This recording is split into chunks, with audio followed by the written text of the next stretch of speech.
What's up, you guys? This is Miguel giving you your daily dose of radiation. Today's video, we're covering different kind of cleaning wipes you use on your X-ray equipment, depending on what disease, bodily fluid, depending on what stuff they have going on. So to give you context, I'm a night shift tech, and I work a lot of overtime, so I do dabble in day shift. So as far as cleaning wipes in our establishment, I believe there's like 4 different wipes.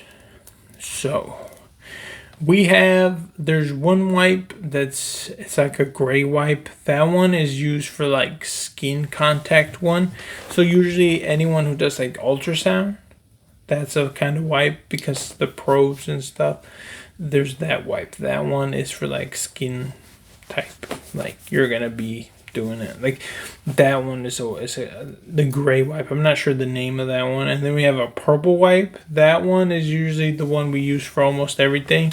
That one kills most basic like germs and disease. You call it like the Germex of the hospital. Like the wipe is the most common one that like kills COVID, kills all the basic kind of stuff. And then the bleach wipes, because I believe those are like yellow-ish or orange, can't remember which one, but essentially those are bleach. So those you have to be careful. If they touch your clothes, it's like straight bleach. So those, I've seen those are better for like when like sometimes you have bodily fluids, for blood, for poop, for urine, for those patients that look, maybe they're homeless, maybe they're not the most cleanest, go with bleach. That helps a lot. But with the bleach wipes, you wipe everything down, and with those you have to wait a little bit longer for the drying and stuff, just to make sure that if it touches you, you're not, doesn't affect you.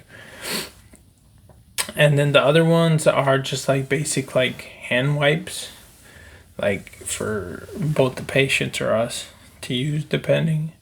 So those are like the 3 different ones, which are all very relatively available. They have them by like the boatload, especially post-COVID. The purple ones are the most common. They'll be everywhere, like loads and loads and loads of that. So with all those, I would recommend using gloves just to keep your hands safe, because there's some people who have reactions to it, or over time it can like dry your skin and stuff like that. So yeah, it's been your boy Miguel. See you on the next one.